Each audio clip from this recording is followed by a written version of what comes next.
반갑습니다. 모두 한 주 잘 지내셨습니까?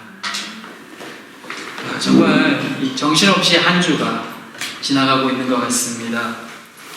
한 주가 지나고 이렇게 주일이 다시 돌아왔다는 것이 정말 반가우리만큼 바쁜 시간들을 보냈습니다. 요즘 소위 말하죠, 네버엔딩 스토리를 쓰고 있다고요. 정말 끝이 없습니다. 이사가 이렇게 어려운지, 하여튼. 근데 언제 끝나나 싶었는데 결국 날짜가 되니까 짐이 다 옮겨지긴 하더라고요. 그래서 그걸 보면서 문득 그런 생각이 들었습니다. 우리의 시간도 이렇게 지나가겠구나. 늘 젊을 것 같고 영원히 지금의 시간이 또 이 불안하고 초조한 시간이 끝나지 않을 것 같지만 그 시간도 언젠가는 끝날 것임을 기억하며 오늘을 사는 우리 모두가 되었으면 합니다. 하루하루의 시간이 주님 안에서 늘 평안으로 채워지길 진심으로 소망하고 기도합니다. 오늘은 지난 시간에 이어서 느헤미야의 기도를 함께 살펴보려고 합니다. 지난 시간 우리는 이스라엘의 폐허 소식에 울고 있는 느헤미야의 모습을 보았습니다. 비록 몸은 멀리 떨어져 있었지만 이스라엘에서 태어나지도 않은 포로 2세대였지만 하나님 안에서 한 가족이고 또 한 공동체라는 사실이 느헤미야로 하여금 그들과 같은 마음과 같은 아픔으로 울게 만들었습니다. 그렇게 며칠을 식음을 전폐한 채 울며 금식하던 느헤미야는 기도하기 시작합니다. 왜 기도할까요? 울기만 해서는 아무것도 변화가 일어나지 않기 때문입니다. 이 땅의 수많은 사람들이 현실 앞에서 통곡하며 울지만 그것만으로는 아무 변화도 일어나지 않습니다. 기도를 들으시는 분이 하나님이심을 알고 그분께 나아갈 때 드디어 변화가 시작되는 것입니다. 그래서 기도는 능력입니다. 느헤미야 역시 이것을 알기에 모든 일에 앞서 인간적인 노력을 기울이기에 앞서 하나님 앞으로 먼저 나아가 민족의 아픔을 부여잡고 기도하기 시작하는 것입니다. 오늘 이 시간에 우리는 이 느헤미야의 기도를 통해서 예수님이 가르쳐 주신 기도의 본과 더불어 또 하나의 기도의 본을 배우고자 합니다. 그는 어떻게 기도하고 있을까요? 첫째, 하늘의 하나님, 크고 두려우신 하나님이여. 느헤미야는 기도를 시작하면서 하나님을 부르고 있습니다. 그것은 곧 그의 믿음의 고백이기도 했습니다. 하늘의 하나님, 크고 두려우신 하나님. 그는 물질적이고 인간적인 이 땅의 신들과는 구별되는 절대적인 하나님, 세상을 통치하시며 주관하시며 섭리하시는 하나님이심을 고백합니다. 이 고백은 느헤미야의 신앙 고백이면서 동시에 이미 하나님께서 이스라엘 백성들에게 주신 하나님이 누구이신가를 보여주신 그런 하나님에 대한 이야기였습니다. 먼 이전 광야 생활을 마치고 이제 막 가나안 정착을 앞둔 이스라엘의 눈에 보인 가나안 민족들은 그들이 넘어서기에는 너무 크고 강대해 보였습니다. 도무지 그 땅을 정복할 수 없을 것만 같았습니다. 그때 하나님은 모세를 통해 이렇게 말씀하셨습니다. 신명기 7장 21절에 너는 그들을 두려워하지 말라. 너희의 하나님 여호와 곧 크고 두려운 하나님이 너희 중에 계시니라.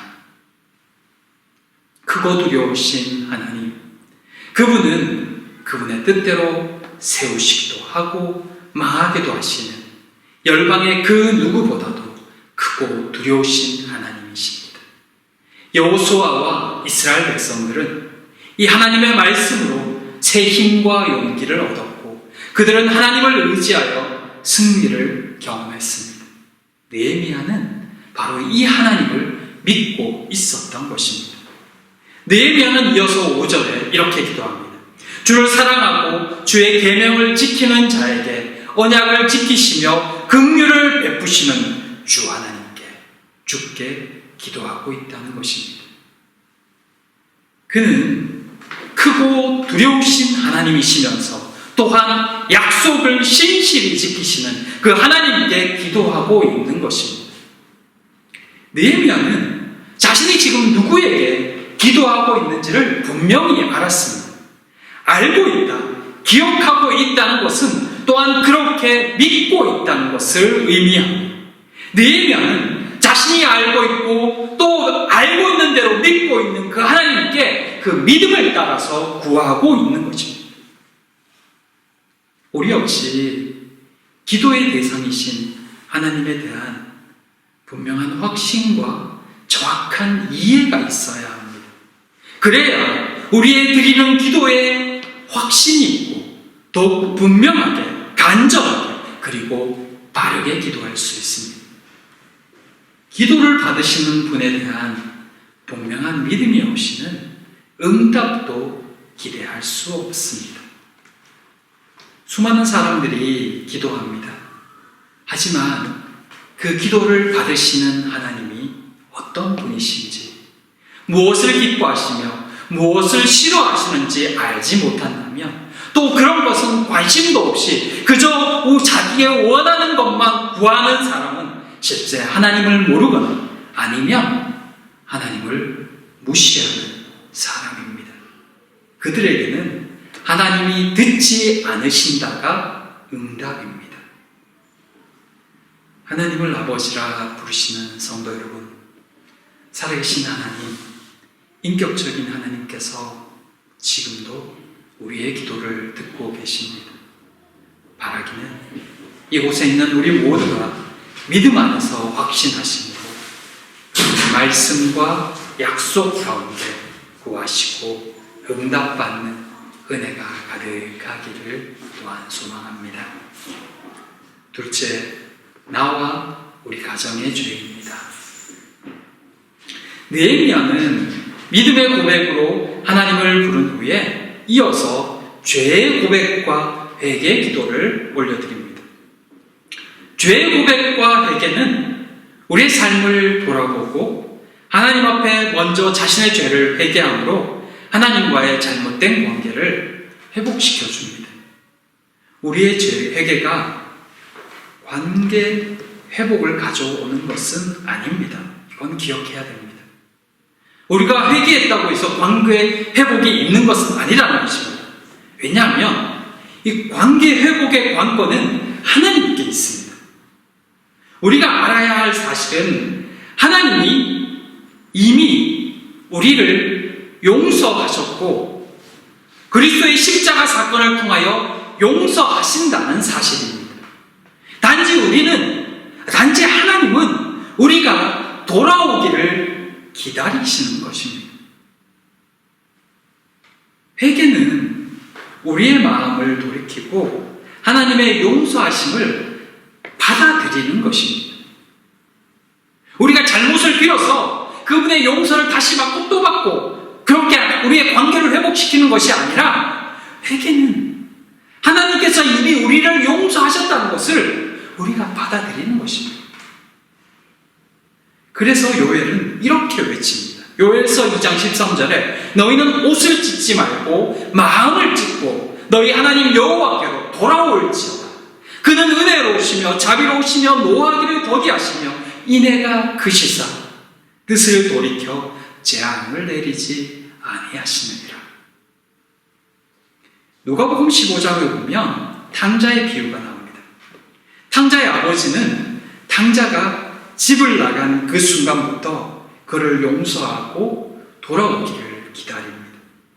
탕자가 결단을 하고 아버지 집으로 돌아왔을 때 아들로서의 모든 권리는 회복되어졌습니다.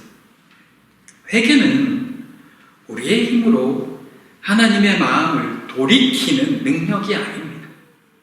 진정한 회개는 겸손히 하나님의 긍휼을 바라는 것이고 그분의 용서하심을 받아들이는 것입니다. 그 회개의 결과는 하나님의 언약 백성이요 아들로서의 권리의 회복입니다.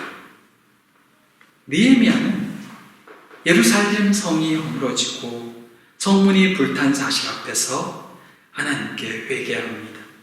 이는 지금 성문이 무너져 있는 것은 단순히 외부적인 환경 때문이 아니라는 것을 의미합니다. 이것은 죄 때문이다라고 보고 있는 것입니다.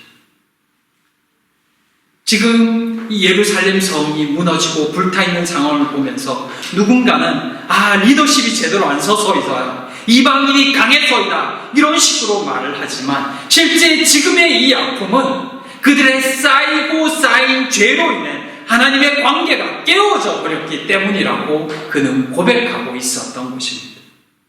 성벽이 무너짐은 스룹바벨, 에스라의 리더십의 부재나 또는 가나안 이방인 적들의 방해 때문만이 아니라 이스라엘이 하나님의 언약을 어겼기 때문이라고 그렇게 고백하고 있었던 것입니다.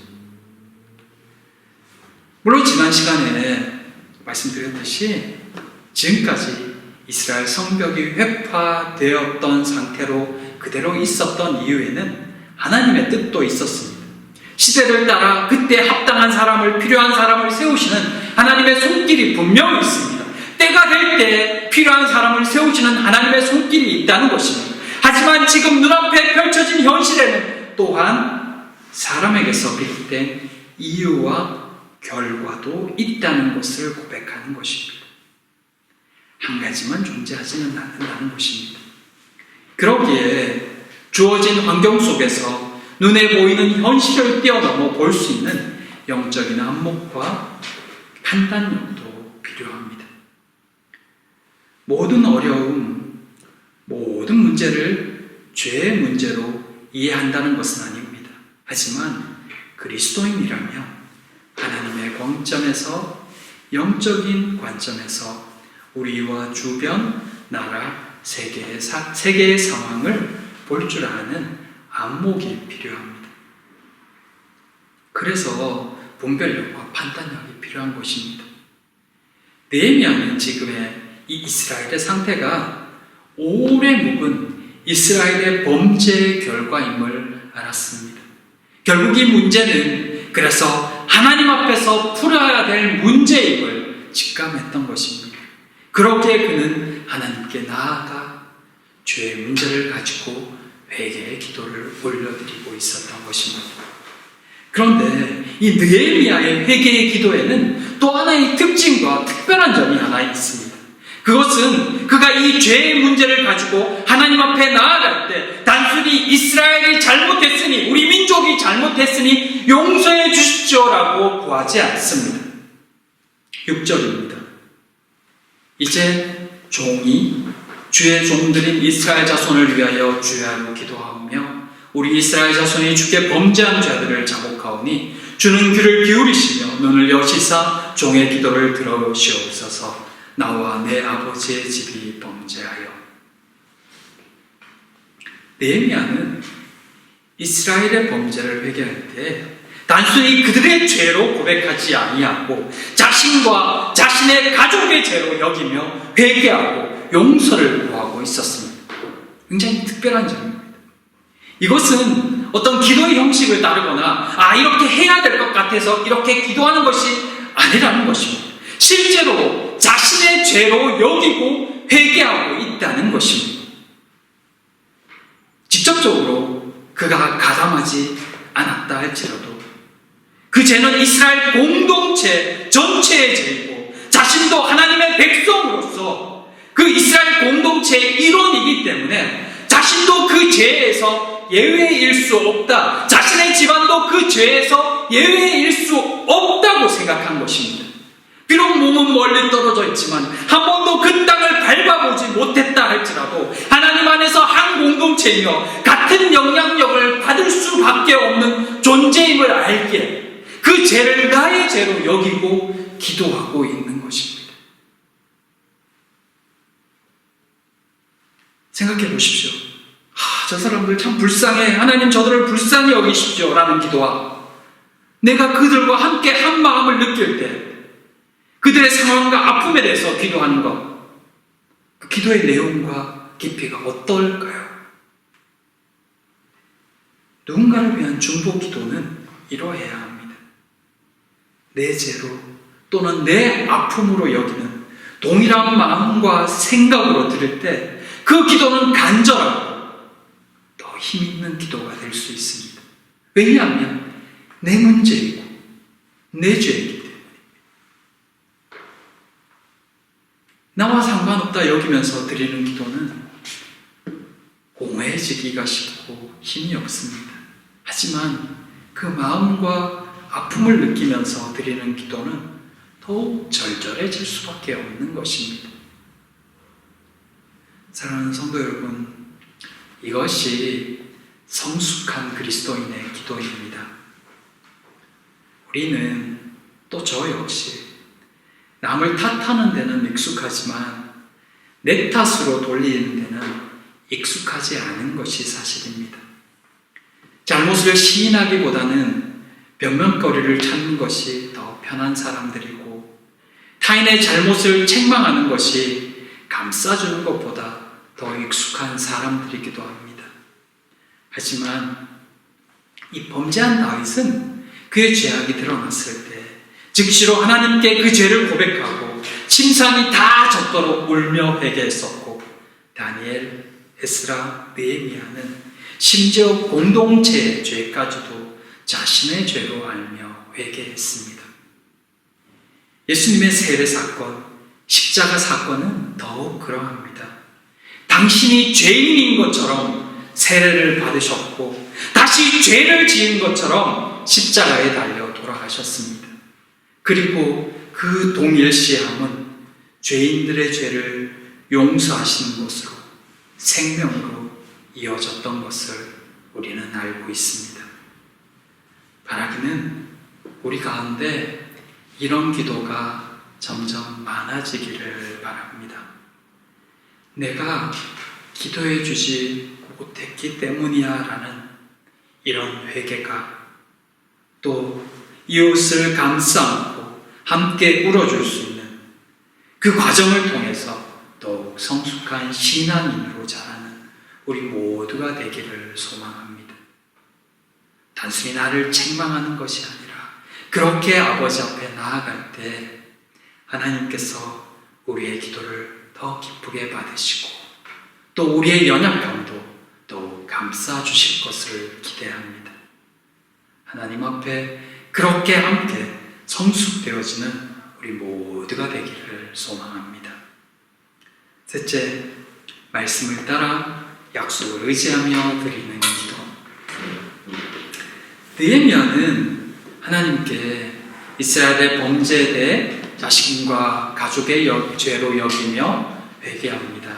그러면서 그는 8절에서 말씀에 기록된 아버지의 약속을 붙들고 용서를 구하며 은혜 베풀어 주시기를 간구합니다. 범죄하면 흩을 것이나 회개하고 돌아와 계명을 지키면 돌아오게 해 주실 것이라는 이 하나님의 약속을 그는 기억하고 있었다는 것입니다. 기억은 곧 믿음과 연결되는 것입니다. 하나님은 신실하신 분이시기에 반드시 당신의 약속을 지키시는 분이시라는 것입니다. 그러니 회개하고 있을 그 종을 불쌍히 여기사 약속하신 말씀처럼 이스라엘의 범죄함을 용서해 주시고 은혜 베풀어 주시기를 간청하는 것입니다. 솔로몬 역시 이 열왕기상 8장에서 보면 이 성전을 건축한 후에 약속의 말씀을 따라 기도하고 있는 것을 볼 수 있습니다. 우리가 기도할 때 단순히 우리의 소원이 아니라 성경에 기록된 약속의 말씀을 붙들고 기도하는 이유는 우리가 믿는 하나님은 신실하기 때문입니다. 그래서 약속의 말씀을 붙들고 기도하는 것입니다. 그 말은 바꾸어 말하면 우리가 바라고 있는 것, 그것이 하나님과 어떤 관계가 있는가를 또한 함께 생각해 보게도 만듭니다. 내가 정말 바라고 소망하는 것, 내가 하나님께 간절히 구하는 것, 그것이 우리의 신앙에 하나님 앞에서 그것은 어떤 의미가 있는가를 다시 한번 되짚어 보면서 나의 기도의 내용도 함께 살펴볼 수 있게 되는 것입니다. 그러면서 점점 하나님이 기뻐하시는 기도가 어떤 기도인가를 깨달아갈 수 있게 되는 것입니다. 기도가 수정되는 것이죠. 이 과정이 필요합니다. 인간은 때로 약속을 잊기도 하고 심지어 자신의 손익에 따라 모른 척하기도 하지만 하나님은 말씀에 변개함도 후회함도 없으신 당신의 약속에 철저하신 분이십니다. 하나님의 신실하심을 두고 기다리는 자를 결코 외면하지 않는 하나님이십니다. 그러기에 우리도 우리의 기도의 내용이 어떠한지를 함께 살펴야 된다는 것입니다. 하나님이 우리의 기도를 왜 들어주셔야 되는지 우리도 알고 있어야 하는 것입니다. 사랑하는 성도 여러분, 성경에는 하나님의 자녀들을 향한 약속의 말씀들이 많이 있습니다. 구원을 향한 말씀, 함께 하시겠다는 약속의 말씀, 들으시겠다는 말씀, 지켜주시겠다는 말씀, 자녀를 향한 말씀, 가정을 향한 말씀, 교회를 향한 말씀. 그 약속의 말씀을 우리도 기억하고 붙들어야 된다는 것입니다. 그리고 그 말씀을 기억하고 기도할 때 하나님의 응답이 더 속히 이루어진다는 것입니다. 사랑하는 성도 여러분, 이 약속의 말씀을 꼭 기억하고 붙드시는 모두가 되기를 바랍니다. 그렇게 하나님께 바른 기도를 드릴 수 있는 모두가 되기를 바랍니다. 느헤미야는 마지막으로 11절에서 오늘 종이 형통하여 이 사람 앞에서 은혜를 입게 하소서라는 기도로 마무리를 하고 있습니다. 이 사람이 누굴까요? 아닥사스다 왕입니다. 지금 자신이 이 아닥사스다 왕의 은혜를 입을 수 있게 해달라고 기도하는 것입니다. 이스라엘의 죄에 대해서 회개하고 하나님 그들을 살려달라고 기도하던 느헤미야가 맨 마지막에는 이 사람에게 은혜를 입게 해달라고 그렇게 기도하고 있어요. 왜 마지막 기도가 이렇게 끝날까요? 이 사람은 아닥사스다 왕이라고 표현하고 있거든요. 이 기도는 뭐냐면 자신이 이스라엘 성벽을 세우는 일에 사용되기를 원한다는 기도입니다. 약간 뜬금없죠? 이게 이거랑 무슨 상관이 있지? 이것을 허락해 줄 사람이 아닥사스다 왕이기 때문입니다. 이스라엘 땅에도 많은 사람들이 있습니다. 기도하는 사람들도 있습니다. 하지만 느헤미야는 자신이 그 일에 사용되기를 기도하고 있었던 것입니다. 느헤미야는 기도하면서 이 일을 할 사람이 자신이라는 것을 깨달았던 것 같습니다. 이전 에스라를 보낸 사람도 이 아닥사스다 왕이었지만 또한 에스라서 4장에 보면 이 성벽 공사를 중단시킨 사람도 아닥사스다 왕인 것을 알 수 있습니다. 그런데 지금 자기가 모시고 있는 이 아닥사스다 왕, 그 왕에게 지금 이 일에 대해 꺼낼 수 있는 인물도 바로 자신이라는 것을 깨달았던 것입니다. 왜 기도 중에 알게 되었을까요? 기도는 내 소원을 하나님께 아뢰는 일방적인 고백이 아니라 하나님의 음성을 듣고 하나님의 뜻에 자신을 맡기는 시간이기 때문입니다. 그는 기도하는 가운데 자신이 이 일의 적임자라는 것을 깨닫게 되었고 그 마음에 순종하면서 드린 기도가 바로 11절이었던 것입니다. 자신이 이 일을 할 수 있도록 아닥사스다 왕의 마음을 열어달라고, 자신이 요청할 때 이 요청을 받아들일 수 있게 해달라고 기도하고 있었던 것입니다. 그게 2장에서 이어집니다.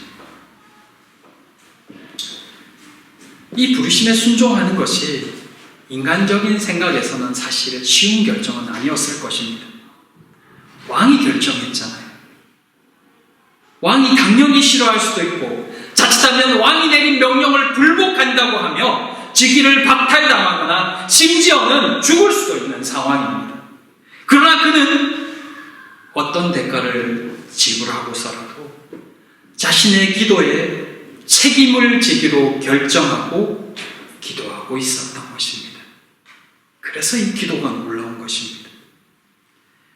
전혀 신경 쓰지 않아도 될 일에 여러 변명들을 할 수 있는 여러 가지 것들이 있음에도 불구하고 자신이 사용되기를 원하는 모습, 자신이 한 기도를 스스로 책임지고자 하는 모습, 이것이 기도하는 자의 참 모습입니다.